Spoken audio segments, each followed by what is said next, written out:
여러분, 한 가지 이상한 일이 있습니다. 평생을 자식만 바라보며 살아오셨습니다. 내 입에 들어갈 것 아껴가며 내 몸 축나는 줄도 모르고 오직 그 아이들이 잘 되기만을 빌었습니다. 그리고 마침내 자식이 결혼했습니다. 잘 키웠다. 이제 됐다. 한숨 돌려도 되겠다 싶었죠. 그런데 이상합니다. 놓아줬더니 오히려 멀어집니다. 하나라도 더 챙겨주고 싶은데 자식 부부의 표정은 점점 굳어갑니다.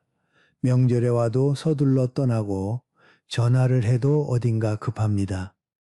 가슴이 서늘해지는 그 거리감 여러분만 느끼시는 게 아닙니다.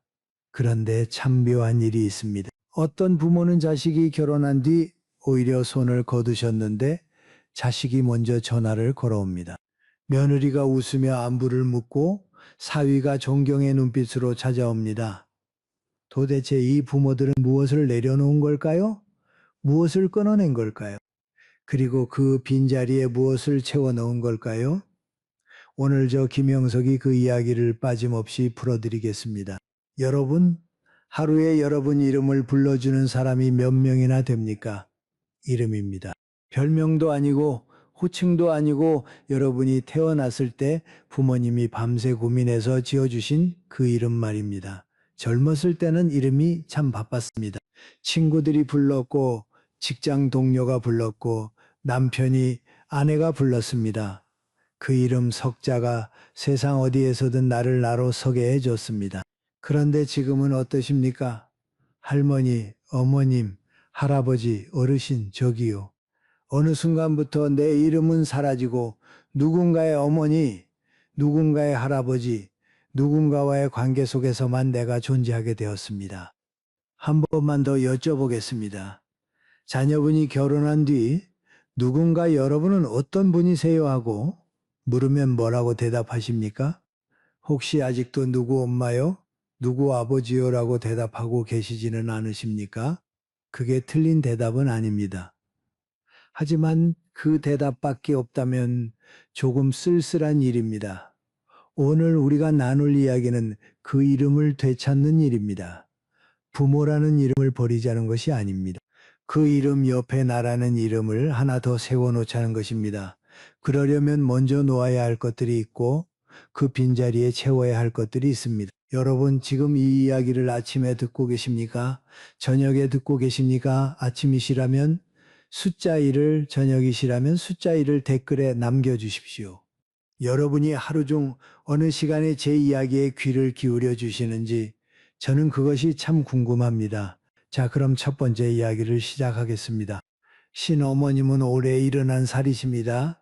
외동딸이 있었는데 3년 전에 결혼을 했습니다. 같은 도시에 살고 있으니 어머님 마음은 늘 딸네 집을 향해 있었죠. 딸이 전화해서 요즘 남편이랑 좀 다투나고 푸념이라도 하면 어머님은 가만히 계시질 못했습니다. 곧바로 사위에게 전화를 거셨죠.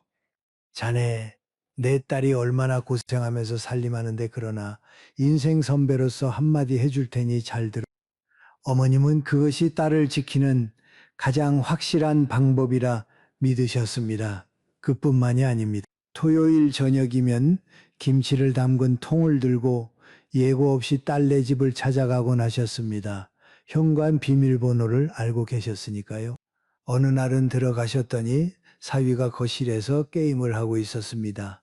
어머님 입에서 저도 모르게 말이 튀어나왔죠. 내 딸은 부엌에서 고생하는데 자네는 앉아서 게임이나 하고 있나? 사위는 아무 말도 하지 않았습니다. 그날 이후로 어머님이 오실 때마다 사위는 조용히 안방으로 들어가 문을 닫았습니다. 딸도 점점 엄마에게 이야기를 안 하기 시작했습니다. 별일 없어. 다 괜찮아.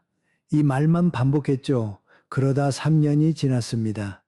어느 날 어머님은 우연히 이웃에게서 충격적인 이야기를 들었습니다. 딸이 둘째를 임신했다는 것이었습니다. 동네 사람들은 다 알고 있는데 정작 친어머니인 자신만 모르고 있었던 겁니다. 어머님은 그 자리에서 한참을 서 계셨다고 합니다. 다리에 힘이 풀려서 걸을 수가 없었다고요. 나중에 저에게 이렇게 말씀하셨습니다. 도와주려고 한 건데, 지켜주려고 한 건데, 내 딸이 나를 가장 마지막에 알려주는 사람으로 만들어버렸네요. 잠시 이 이야기 앞에서 숨을 한번 고르겠습니다. 여러분, 신어머님이 잘못한 걸까요? 그분 마음이 나쁘셨을까요? 아닙니다. 세상 누구보다 딸을 사랑하는 어머니였습니다. 하지만 사랑의 방식이 문제였습니다. 노자의 도덕경에 이런 구절이 있습니다. 낳았으나 소유하려 하지 않고 길렀으나 지배하려 하지 않는다. 2500년 전의 말씀이지만 오늘 우리 이야기와 정확히 맞닿아 있습니다. 저는 여기에 한마디를 보태고 싶습니다. 낳았으나 소유하지 않고 길렀으나 지배하지 않고 사랑하되 통제하지 않는다. 이것이 자식이 결혼한 뒤 부모가 가져야 할 사랑의 자세가 아닐까 합니다. 자식 부부가 다투는 이야기를 들으면 당장이라도 달려가고 싶으시죠? 매 자식 편을 들어주고 사위에게 며느리에게 단단히 한마디 해주고 싶으시죠? 그 애끓는 마음을 어찌 모르겠습니까? 하지만 여러분 생각해 보십시오. 자식 부부의 싸움은 그들만의 언어로 쓰여진 그들만의 이야기입니다. 부모가 그 이야기 속에 불쑥 끼어들면 결말이 달라지는 것이 아니라 이야기 자체가 망가집니다. 스스로 부딪히고 스스로 풀어가는 과정에서 부부는 단단해지는 것이지 누군가 대신 정답을 내려줄 때 강해지는 것이 아닙니다. 한 가지 방법을 알려드리겠습니다. 이름을 붙이자면 하루의 법칙입니다. 자식이 전화해서 힘들다, 속상하다, 남편이 아내가 이러저러하다, 하소연을 하면 그 자리에서 바로 반응하지 마십시오. 속상했구나, 그랬구나 하고 들어만 주십시오. 그리고 하루를 기다리십시오. 하루가 지나서도 자식이 다시 그 이야기를 꺼내면 그때 조심스럽게 물어보시는 겁니다. 엄마가 들어주기만 하면 되겠니? 아니면 의견을 말해줄까? 이 한마디면 충분합니다. 자식이 원할 때만 문을 여십시오. 먼저 문을 열고 들어가지 마십시오. 그리고 자식 집을 방문하실 때는 반드시 반나절 전에 연락을 하십시오. 오늘 저녁에 갈비찜 해놨는데 갖다 줘도 되겠니? 이 한 통화가 여러분의 사랑을 침범이 아닌 배려로 바꿔줍니다. 혹시 자식이 오늘은 좀 힘들어요 라고 한다면 서운해하지 마십시오. 그것은 거절이 아닙니다. 그 아이가 자기 둥지를 지키는 건강한 신호입니다. 나무의 덩굴이 감기면 처음에는 서로 기대는 것 같습니다. 하지만 덩굴이 점점 조여들면 나무는 숨을 쉴 수가 없습니다. 햇빛도 못 받고 빗물도 못 받아서 결국 안쪽부터 말라갑니다. 사랑도 마찬가지입니다. 너무 바짝 감으면 너무 꽉 쥐면 상대가 숨을 못 쉽니다. 적당히 떨어져야 각자 뿌리를 내립니다. 적당히 떨어져야 서로를 향해 가지를 뻗을 여유가 생깁니다. 신어머님도 나중에 조금씩 바뀌셨습니다. 전화를 줄이셨고 김치통을 들고 불쑥 찾아가는 대신 택배로 보내셨습니다. 사위에게 직접 전화하는 것도 끊으셨죠. 처음 2달은 손톱이 살을 파고드는 것처럼 참기가 힘드셨다고 합니다. 그런데 3달쯤 지났을 때 딸에게서 문자가 왔습니다. 엄마, 이번 주말에 우리가 갈게. 밥 좀 같이 먹자.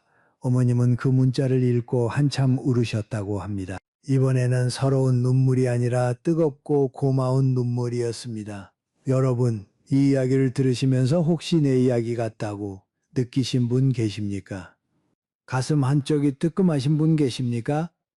그렇다면 이 다음 이야기는 더 가까이 와닿으실 겁니다. 비교라는 이름의 칼에 대해 이야기하겠습니다. 이 73세 이 어르신은 35년을 고등학교 교장으로 사셨습니다. 평생 학생들을 가르치고 평가하는 것이 일이셨으니 은퇴 후에도 그 습관이 남아 있었습니다. 문제는 그 습관이 가족에게도 향했다는 것이죠. 이 어르신에게는 2딸이 있었습니다. 큰딸은 대학병원 내과 전문의, 둘째 딸은 작은 동네에서 수제 케이크 가게를 운영하고 있었습니다. 명절이면 온 식구가 모였는데 아버지 입에서 나오는 말은 늘 비슷했습니다. 큰애는 이번에 논문도 냈다며 역시 우리 집안의 기둥이야. 그리고는 둘째를 힐끗 보며 너도 조금만 더 크게 생각해봐라. 케이크만 구워서 언제까지 그러고 살 거니. 아버지 입장에서는 채찍질이었습니다. 조금만 더 잘 살라는 격려였습니다. 하지만 둘째 딸의 가슴에는 그 말이 격려가 아니라 칼날로 꽂혔습니다. 둘째 딸은 점점 명절에 오지 않게 되었습니다. 올해 가게가 바빠서요. 해마다 같은 핑계였죠. 대신 택배가 하나 도착합니다. 상자를 열면 딸이 직접 만든 케이크가 들어있었습니다. 어느 애에는 작은 집 모양 케이크가 들어있었고 그 옆에 손으로 쓴 카드가 한 장 끼워져 있었습니다. 아버지, 저도 제 방식대로 사람들을 살리고 있어요. 제 케이크를 받고 울었다는 손님이 있었어요. 그거면 저는 충분합니다. 이 어르신은 그 카드를 읽고 한동안 말을 잇지 못하셨습니다. 딸이 케이크를 굽는 것이 돈 때문이 아니라 돌아가신 어머니가 명절마다 해주던 떡에 온기를 잇고 싶어서였다는 것을 그제야 아셨기 때문입니다. 그 편지를 읽는 아버지의 손이 떨렸습니다. 여러분, 우리에게는 10손가락 깨물어 안 아픈 손가락 없다는 속담이 있습니다. 10손가락이 다 아프다는 뜻이죠. 맞습니다. 그런데 저는 이 속담을 이렇게 뒤집어 보고 싶습니다. 10손가락이 다 똑같이 아프면서 왜 우리는 자꾸 이 손가락이 저 손가락보다 길다, 짧다를 따지는 걸까요? 심리학 연구에 따르면 부모가 형제 자매를 서로 비교하면 비교당한 자녀에게는 자존감 하락만 오는 것이 아닙니다. 형제 사이에 보이지 않는 적대감이 싹트고 이것이 30년, 40년이 지나도 사라지지 않는다고 합니다. 어릴 때 밥상머리에서 들은 형만 못하다 하는 말 한마디가 환갑이 넘어서도 명절 때마다 되살아나는 것입니다. 쉽게 말하면 이렇습니다. 비교의 말은 밥상 위에서 끝나지 않습니다. 그 말은 자식의 뱃속에 들어가 수십 년 동안 곧습니다. 큰아이가 잘 되면 기특한 것이지 둘째를 깎아내릴 잣대가 아닙니다. 둘째가 느리면 느린 대로 자기 속도로 가고 있는 것이지 게으른 것이 아닙니다. 여러분, 한번 가만히 떠올려 보십시오. 혹시 며느리에게 그 집 며느리는 이러던데 하고 말씀하신 적 없으십니까? 사위에게 다른 집 사위는 이만큼 하던데 하고 비교하신 적 없으십니까? 그 말이 입 밖으로 나가는 순간 며느리의 가슴에, 사위의 가슴에 작은 칼자국이 하나 새겨집니다. 한 번은 참습니다. 두 번도 참습니다. 하지만 그 칼자국이 쌓이고 쌓이면 어느 날 며느리가, 사위가, 그리고 매 자식마저 조용히 등을 돌립니다. 그것은 비교의 말을 한 여러분이 나빠서가 아닙니다. 내 자식이 세상에서 제일 잘 살기를 바라는 지독한 사랑이라는 것을 압니다. 하지만 사랑은 방향이 맞아야 닿습니다. 비교라는 방향으로 쏜 사랑은 자식에게 닿기 전에 칼이 되어버립니다. 이 어르신은 뒤늦게 깨달으시고 그의 추석의 둘째 딸에게 처음으로 이렇게 말씀하셨다고 합니다. 내가 만든 케이크, 아버지가 먹어본 것 중에 제일 맛있었다. 네, 가게 한번 가보고 싶구나. 둘째 딸은 그 자리에서 고개를 숙이고 한참을 울었다고 합니다. 여러분, 자식에게 해야 할 말은 평가가 아닙니다. 잘했다 못했다가 아닙니다. 너는 내 길을 참 잘 가고 있다. 이 한 문장이면 충분합니다. 비교의 칼을 거두십시오. 그 자리에 인정의 한마디를 놓으십시오. 그것이 자식 부부의 가슴에 꽂힌 칼을 빼주는 유일한 방법입니다. 여러분 방금 비교의 칼 이야기를 했습니다. 그런데 칼보다 더 조용하게 가족을 무너뜨리는 것이 하나 있습니다. 바로 돈입니다. 돈 이야기는 꺼내기가 참 어렵습니다. 특히 부모와 자식 사이에서는 더 그렇죠. 하지만 오늘 이 이야기를 피하면 안 됩니다. 왜냐하면 여러분의 노후가 걸려있기 때문입니다. 윤 어머님은 올해 69이십니다. 남편을 일찍 여의고 혼자서 두 아들을 키우셨습니다. 큰아들이 결혼하면서 아파트를 전세로 얻었는데 매달 대출이자가 빠듯했습니다. 어머님은 아들에게 내색하지 않고 매달 50만 원씩 아들 통장으로 자동이체를 걸어 놓으셨습니다. 아들은 이 사실을 몰랐습니다. 어머님은 국민연금에서 나오는 돈의 3분의 1을 그렇게 조용히 보내고 계셨던 겁니다. 4년을 그렇게 하셨습니다. 어머님에게는 낡은 가계부가 한 권 있었습니다. 비닐 커버가 씌워진 작은 수첩이었는데 시장 볼 때 쓰던 그 수첩에 매달 이체 금액을 꼬박꼬박 적어 놓으셨습니다. 날짜, 금액, 그리고 옆에 작게 큰애집 보탬이라고요. 그러다 무릎이 아파서 병원에 가셨습니다. 의사가 인공관절 수술을 해야 한다고 했습니다. 수술비가 필요했습니다. 어머님은 통장을 열어보셨습니다. 200만 원이 채 남아있지 않았습니다. 4년 동안 아들에게 보낸 돈이 2,400만 원. 그 돈이면 수술비가 2번은 넉넉했을 겁니다. 어머님은 평생 처음으로 아들에게 전화를 걸어 돈 이야기를 꺼내셨습니다. 그 입이 얼마나 무거우셨을까요? 자식에게 손 벌리는 부모가 되고 싶지 않아서 4년을 숨겨오셨던 분이 말입니다. 아들은 한참을 아무 말도 하지 못했습니다. 그리고 떨리는 목소리로 이렇게 말했다고 합니다. 엄마 왜 진작 말 안 했어요? 저희가 그 돈 없어도 됐는데. 그 말을 듣는 순간 어머님은 수화기를 쥔 채 소리 없이 우셨다고 합니다. 여러분, 이 이야기가 남의 일 같지 않으시죠? 내 새끼가 쪼들리는 꼴을 못 보겠으니까, 손주 학원비라도 보태주고 싶으니까, 내 통장이 줄어드는 것보다 자식이 고생하는 게 더 아프니까. 그 마음을 모르는 사람이 어디 있겠습니까? 하지만 여러분, 비가 올 때 내 우산을 자식에게 씌워주면 나는 졌습니다. 한두 번은 괜찮습니다. 하지만 매번 내 우산을 건네주면 어느 날 여러분은 폐렴에 걸립니다. 그리고 그 폐렴을 치료할 돈이 없습니다. 정원에 나무를 키워보신 분은 아실 겁니다. 물을 너무 자주 주면 나무의 뿌리가 깊이 내려가지 않습니다. 땅 표면에만 얕게 퍼집니다. 왜냐하면 굳이 깊이 뿌리를 내리지 않아도 물이 알아서 오니까요. 그런 나무는 여름 장마에 쉽게 쓰러집니다. 뿌리가 얕으니까 바람 한 번에 넘어가는 겁니다. 자식도 마찬가지입니다. 돈으로 자꾸 문제를 해결해주면 자식은 스스로 위기를 뚫고 나가는 뿌리의 힘을 잃어버립니다. 단단해질 기회를 부모가 돈으로 빼앗는 셈이죠. 일본의 한 대학 연구에서는 성인 자녀에게 계속 경제적 지원을 하는 부모일수록 우울감이 뚜렷하게 높고 내 인생을 내가 통제하고 있다는 감각을 크게 잃어버린다는 결과가 나왔습니다. 쉽게 풀어드리면 이렇습니다. 매달 자식 통장에 돈을 넣을 때마다 여러분은 사랑을 보내신다고 생각하십니다. 하지만 실제로 빠져나가는 것은 여러분의 노후, 여러분의 건강, 그리고 여러분이 내 인생의 주인이라는 느낌입니다.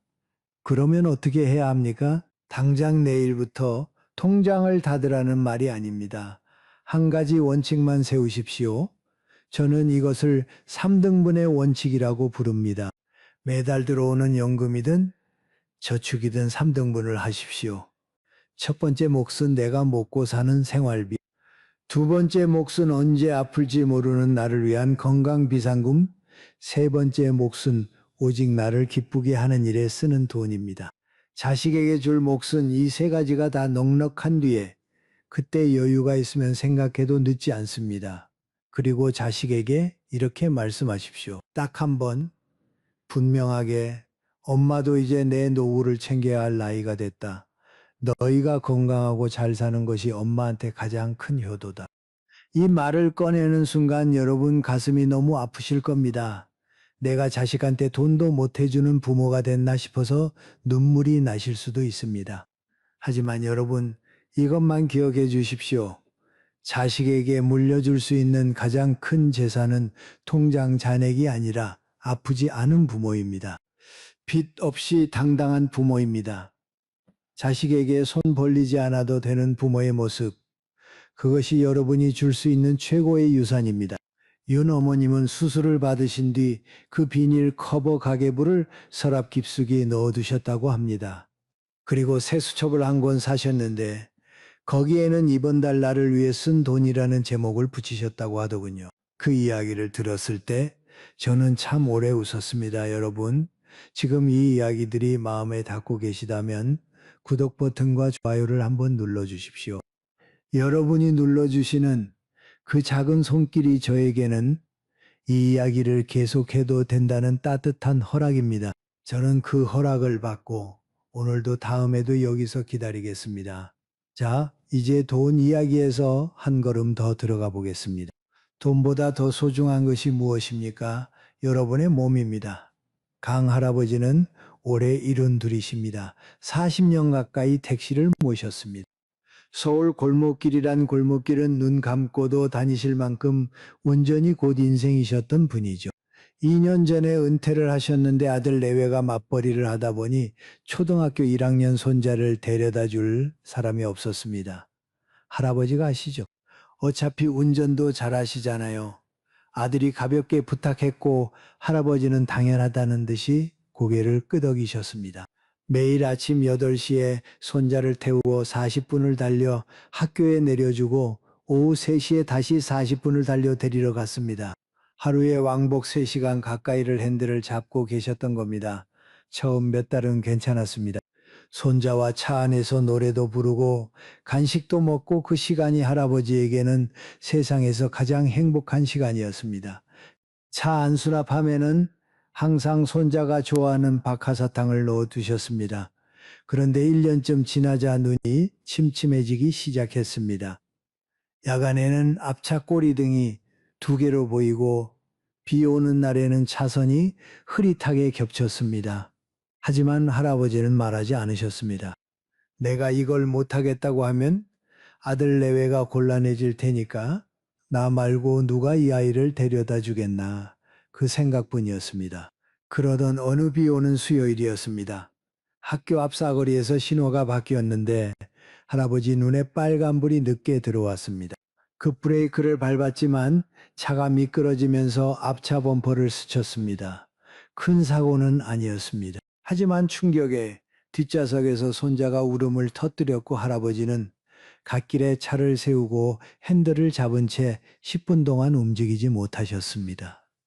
손자가 울음을 그치고 조심스럽게 물었습니다. 할아버지 왜 울어요? 그 한마디가 얼마나 무거운지 아십니까? 할아버지는 그날 저녁 아들에게 전화를 걸었습니다. 미안하다. 이제 운전은 못하겠다. 그 한마디를 꺼내는데 할아버지는 하루 종일이 걸렸다고 합니다. 쓸모없는 늙은이가 됐다는 생각에 전화기를 들었다 놓았다를 12번이나 하셨다고요.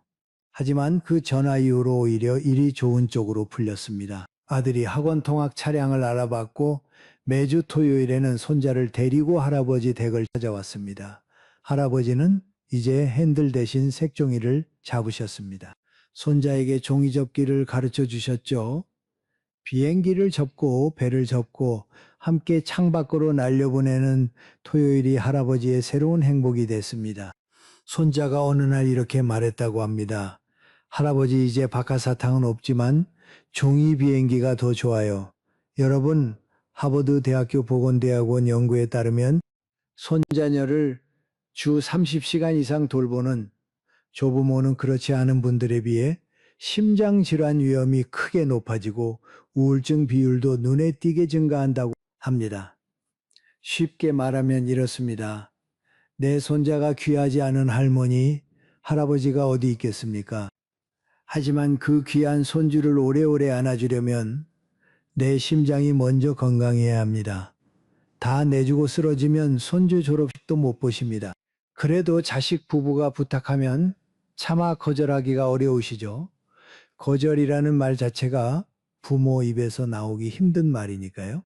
그래서 방법을 하나 알려드리겠습니다. 거절이 아니라 약속이라고 생각하십시오. 자식에게 이렇게 말씀하십시오. 월요일하고 수요일은 할머니가 볼게. 나머지는 너희가 방법을 찾아봐라. 그리고 무거운 건 못 들겠다. 오래 뛰어다니는 것도 이제 할머니 무릎이 안 된다. 이것은 미리 알아둬라. 이렇게 범위를 딱 정해 놓으시는 겁니다. 처음에 자식이 당황할 수도 있습니다. 하지만 여러분 명심하십시오. 이것은 이기적인 거절이 아닙니다. 내 몸을 지키는 가장 지혜로운 약속입니다. 그리고 몸이 힘든 날에는 이 한마디만 하십시오. 이번 주는 할머니가 좀 쉬어야겠다. 다음 주에 보자. 이 말 끝에 미안하다를 붙이지 마십시오. 미안해할 일이 아닙니다.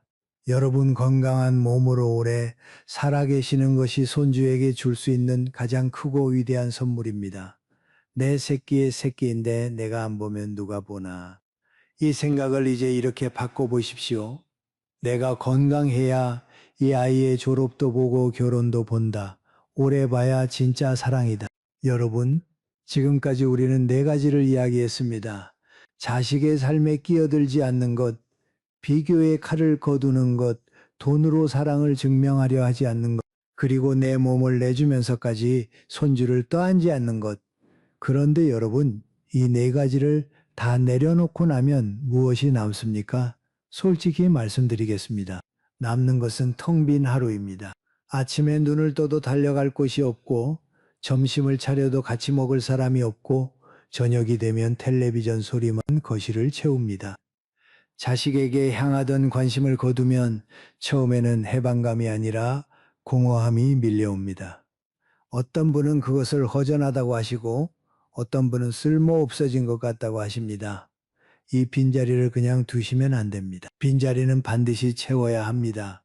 그런데 다시 자식으로 채우는 것이 아니라 이번에는 나로 채우는 것입니다. 한 어르신의 이야기를 들려드리겠습니다.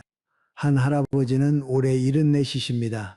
42년을 제철소에서 일하셨습니다. 새벽 5시에 나가서 저녁 8시에 돌아오는 생활을 수천 번 반복하셨으니 취미라는 것을 가져본 적이 한 번도 없는 분이었습니다. 일이 곧 인생이고 월급 봉투가 곧 존재 이유였습니다. 3년 전에 아내를 먼저 보내셨습니다. 그 뒤로 할아버지의 하루는 이렇게 바뀌었습니다. 아침에 일어나서 텔레비전을 켭니다. 점심에 찬밥을 데워 먹습니다. 오후에도 텔레비전을 봅니다. 저녁에 또 찬밥을 먹습니다.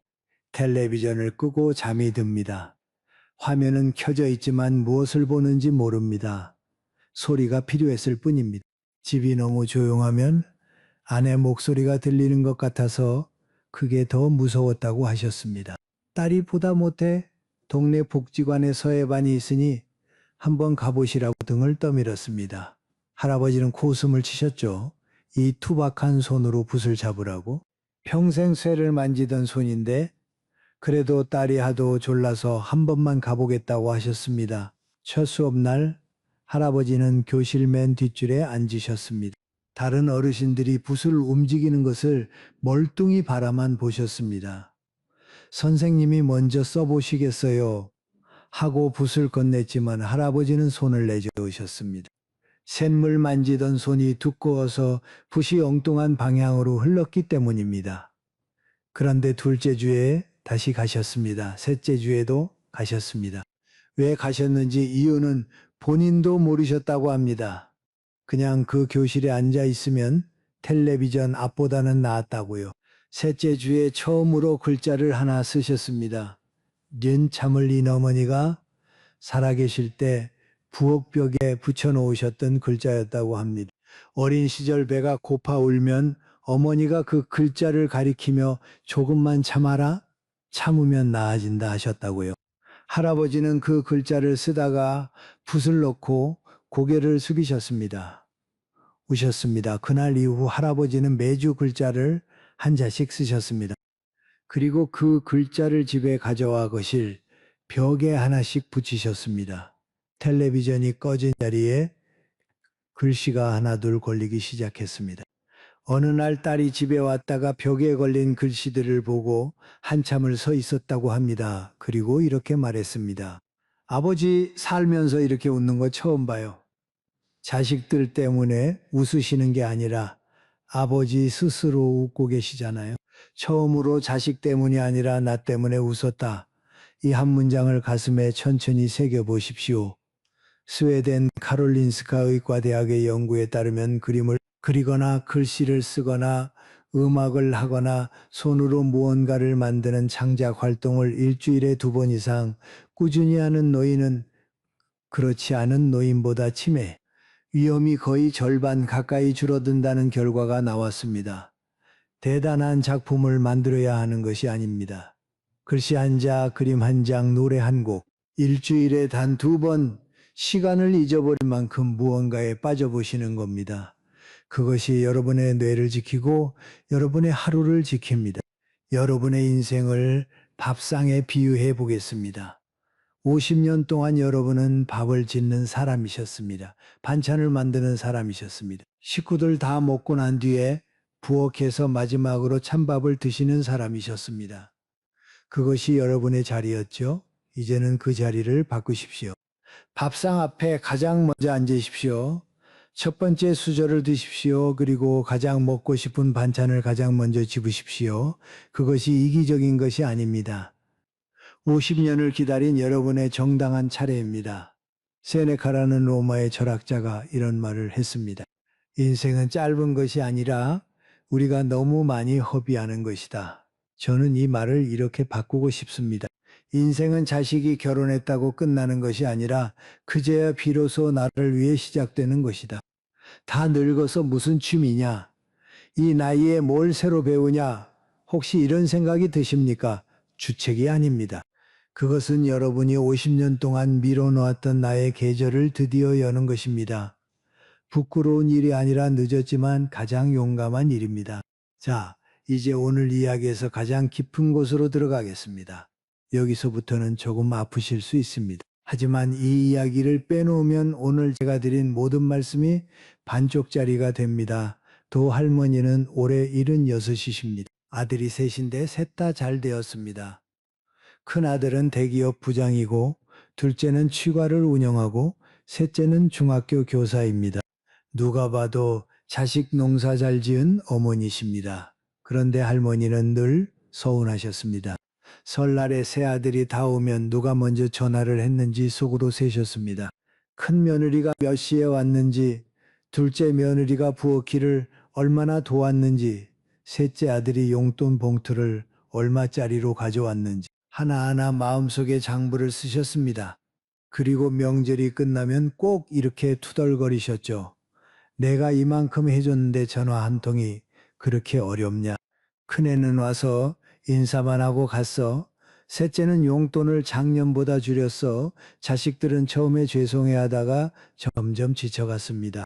명절이 다가오면 무거운 숙제를 하러 가는 기분이었다고 합니다. 아무리 해도 어머니의 기준을 맞출 수가 없었으니까요. 어느 날 할머니의 오랜 친구가 묻지 않은 말을 건넸습니다. 둘이서 공원 벤치에 앉아 있을 때였다고 합니다. 친구가 나지막하게 말했습니다. 도야, 너는 자식한테 뭘 바라는 거야? 효도를 내 방식대로 해달라는 거잖아? 할머니는 그 자리에서 아무 말도 못하셨습니다. 집에 돌아와서 밤새 잠을 이루지 못하셨다고 합니다. 불을 끄고 천장을 바라보는데 친구의 그 한마디가 머릿속을 계속 맴돌았습니다. 그때 처음으로 깨달으셨다고 합니다. 자신이 평생 자식에게 보이지 않는 청구서를 들이밀고 있었다는 것을요. 내가 너를 키우느라 이만큼 희생했으니 너는 이만큼 돌려줘야 한다. 이 계산서를 자식에게 보여준 적은 한 번도 없습니다. 입 밖으로 꺼낸 적도 없습니다. 하지만 눈빛으로 한숨으로 서운하다는 말투로 설날 전화를 세는 그 행동으로 청구서는 매번 배달되고 있었던 겁니다. 보이지 않는 청구서. 혹시 여러분 마음속에도 한 장 접혀 있지 않으십니까? 이건 욕심이 아닙니다. 사랑이 너무 깊어서 생긴 상처입니다. 잠시 이 질문 앞에서 우리 함께 눈을 감아 보시죠. 평생을 자식에게 퍼주기만 했으니 조금은 돌려받고 싶은 마음 인지상정입니다. 너무나 당연한 마음입니다. 문제는 그 마음이 기대가 되고 기대가 기준이 되고 기준이 채점표가 되는 순간 사랑이 거래로 바뀐다는 것입니다. 김치를 담가 보셨으면 아실 겁니다. 좋은 재료 골라서 정성 들여 양념하고 항아리에 꾹꾹 눌러 담고 몇 달을 기다립니다. 그리고 자식이 옵니다. 항아리를 열고 먹고 맛있네 한마디 하고 갑니다. 어떤 때는 맛있다는 말도 없이 그냥 먹고 갑니다.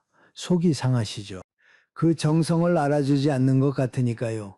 하지만 여러분, 그 자식이 김치를 맛있게 먹었다면 그것으로 김치는 제 할 일을 다 한 것입니다. 맛있다는 말을 듣는 것은 김치의 목적이 아닙니다. 먹는 사람이 배부르고 건강해지는 것, 그것이 김치가 존재하는 이유입니다. 사랑도 마찬가지가 아닐까요? 내가 준 사랑을 자식이 받아서 잘 살고 있다면 그것으로 사랑은 이미 완성된 것입니다.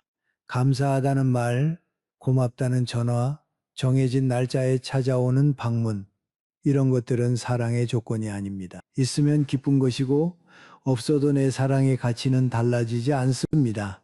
불교에서는 방아착이라는 말을 합니다. 놓아라 내려놓아라. 저는 이 세 글자를 이렇게 풀고 싶습니다. 내려놓는 것은 버리는 것이 아닙니다. 내려놓는 것은 사랑하되 영수증을 요구하지 않는 것입니다. 자식한테 전화가 오면 반갑게 받으십시오. 안 와도 괜찮습니다. 내 할 일을 하시면 됩니다. 명절에 자식이 오면 활짝 웃으며 맞이하십시오. 안 와도 괜찮습니다. 내 밥상을 내가 차려 먹으면 됩니다. 이 괜찮다는 말이 체념이 아닙니다. 이것은 사랑의 가장 높은 형태입니다. 조건 없이 주고 보답 없이 평화로운 마음, 그 경지에 서실 때 여러분은 비로소 자유로워지십니다. 도 할머니는 그 뒤로 설날에 전화 순서를 세는 것을 그만두셨다고 합니다. 대신 아침에 일어나서 자기가 먹고 싶은 떡국을 먼저 끓이셨다고요? 자식이 오면 좋고 안 오면 이웃 할머니를 불러서 둘이서 먹자 하셨답니다. 그랬더니 묘한 일이 일어났습니다. 부담이 사라지니까 자식들이 오히려 편하게 더 자주 찾아오기 시작했다고 합니다. 큰며느리가 이렇게 말했다고 하더군요. 어머님이 요즘 편안해 보이셔서 저도 오기가 좋아요. 여러분, 잡으면 도망가고 놓으면 돌아옵니다. 사랑의 역설입니다. 여러분, 오늘 우리는 참 깊은 곳까지 함께 걸어왔습니다. 이제 지나온 길을 한번 천천히 되돌아보겠습니다. 첫 번째, 자식의 삶에 끼어들지 마십시오. 사랑이라는 이름으로 간섭하면 자식은 숨이 막히고 결국 여러분을 가장 마지막에 알려주는 사람으로 만들어버립니다. 하루를 기다리고 문을 두드리기 전에 먼저 전화하십시오. 두 번째, 비교의 칼을 거두십시오. 형제를 나란히 세워재는 그 잣대가 자식의 가슴에 수십 년간 박혀 있습니다. 너는 내 길을 잘 가고 있다. 이 한마디면 충분합니다. 세 번째, 지갑을 닫으십시오. 돈으로 사랑을 증명하려 하면 여러분의 노후가 무너지고 자식의 자립도 무너집니다. 아프지 않은 부모가 최고의 유산입니다. 네 번째, 내 몸을 내주면서까지 손주를 떠안지 마십시오. 건강해야 손주의 졸업도 보고 결혼도 봅니다. 오래 봐야 진짜 사랑입니다. 다섯 번째, 빈자리를 나로 채우십시오. 밥상 앞에 가장 먼저 앉으십시오. 첫 수저를 드십시오. 나를 위해 웃는 법을 다시 배우십시오. 그리고 여섯 번째, 보이지 않는 청구서를 내려놓으십시오. 사랑하되 영수증을 요구하지 마십시오. 잡으면 도망가고 놓으면 돌아옵니다. 여러분, 이 여섯 가지의 끝에서 제가 꼭 드리고 싶은 말씀이 있습니다. 부모가 자식에게서 손을 떼는 것은 사랑을 거두는 것이 아닙니다. 사랑의 모양을 바꾸는 것입니다. 쥐고 있던 손을 펴는 것입니다. 손바닥을 펴야 바람도 들어오고 햇살도 들어옵니다. 그리고 놀랍게도 손바닥을 펴야 자식이 그 손을 다시 잡을 수 있습니다. 주먹을 쥐고 있으면 아무도 그 안에 들어올 수 없습니다. 하지만 손을 펴면 세상이 들어옵니다. 오늘 이야기가 끝나는 이 자리에서 여러분께 한 가지만 부탁드리겠습니다. 오늘 들으신 여섯 가지 중에 가장 마음에 걸리는 것이 있으실 겁니다. 아, 이건 내 이야기다 싶은 것이 하나쯤은 있으실 겁니다. 그것을 댓글에 적어 주십시오. 길게 쓰지 않으셔도 됩니다. 한 줄이면 됩니다. 나는 비교하는 말을 줄여보겠다. 나는 오늘부터 내 취미를 하나 찾아보겠다. 나는 설날에 전화 순서를 세지 않겠다. 이 한 줄이 여러분만의 것으로 끝나지 않습니다.